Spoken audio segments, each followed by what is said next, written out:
Hello everyone, welcome back to Daily Cybersecurity News, and it's a Monday, 4th of March 2019. So we've got four news to cover today. The first one is TikTok Kids app hit by a record 5.7 million US dollars FTC fine. US regulators have handed a Chinese owned social networking app a record fine after it illegally collected the personal data of children who used it. A Federal Trade Commission (FTC) notice issued this week revealed that Music.ly, now incorporated into TikTok following its acquisition by China's ByteDance, has agreed to pay 5.7 million US dollars to settle the case. The FTC alleged that the video sharing app broke the Children's Online Privacy Protection Act (COPPA) by failing to seek parental consent from users under the age of 13 before collecting information. The data included email addresses, phone numbers, usernames, first and last names, short biographies, and profile pictures.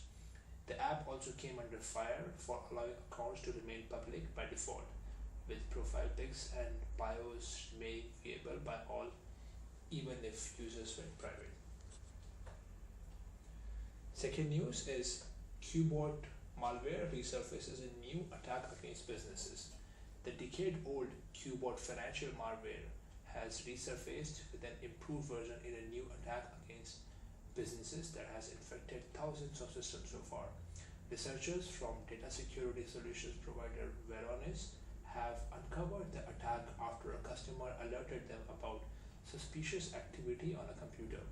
The culprit turned out to be an infection with a new strain of Qbot, also known as Qbot, Qakbot, that was trying to spread to other systems on the network. In the attack investigated by Varonis, the initial installer or dropper was likely delivered in an email attachment with the extension .doc.vbs.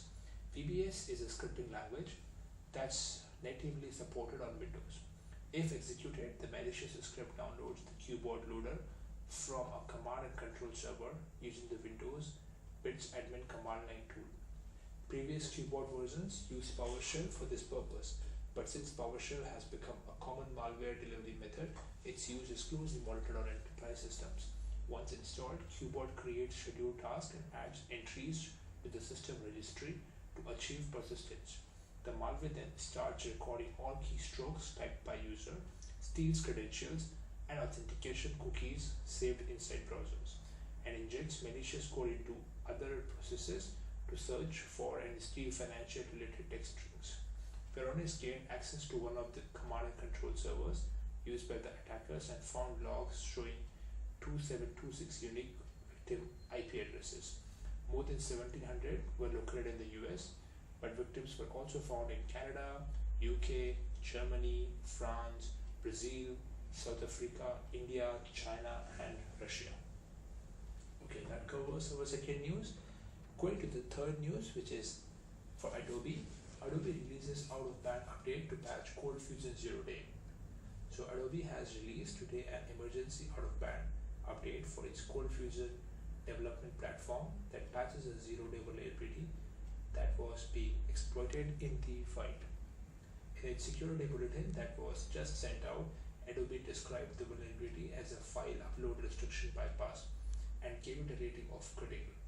This attack requires the ability to upload executable code to a web accessible directory and then execute that code via a HTTP request. Restricting requests to directories where uploaded files are stored will mitigate this attack. The 0-day attack, tracked as CVE 2019-7816, impacts the current three versions of CodeFusion platform that are still maintained. Adobe released the CodeFusion 11 Update 18, CodeFusion 2016 Update 10, and CodeFusion 2018 Update 3 versions to patch the bug. The company said all previous versions are vulnerable to the attack. And now moving on to the last news of the day. New exploit lets attackers take control of Windows, IoT, Internet of Things, core devices. A security researcher has revealed a new exploit impacting the Windows IoT Core operating system that gives threat actors full control over vulnerable devices. The vulnerability discovered by the researcher of SafeBreach impacts the SIREP/WPCon communications protocol included with Windows IoT operating systems. Azuri, the researcher, said the vulnerability only impacts Windows IoT Core, the Windows IoT OS version of devices meant to run one single application, such as smart devices, control boards, hobbyist devices, and others. The researcher said the security issue he discovered allows an attacker to run commands with system privilege on Windows IoT Core devices. The method described in his paper exploits the SIREP test service that's built in and running on the official images offered at Microsoft's site. This service is the client part of the HLK setup one may build in order to perform driver hardware tests on IoT devices. It serves the SIREP WPCon protocol. During his test, Azuri, the researcher, built such a tool, a remote access Trojan RET, that he named SIREP RET, which he plans to open source on GitHub. The upside to Azuri's SIREP RET is that it doesn't work wirelessly, as the testing interface is only available via an Ethernet connection. This implies that an attacker needs to be physically present near a target or compromise another device on a company's Intel network and use as a relay point for attacks on vulnerable devices. The Windows IoT operating system is a free successor of the Windows Embedded project. According to SafeBreach, the OS has the second largest market share in the IoT devices market, with a 22.9% stake, behind Linux, which has 71.8% market share. Okay, that's all for today's news. If you have any comments or feedback, please put it under the YouTube video. Thank you everyone.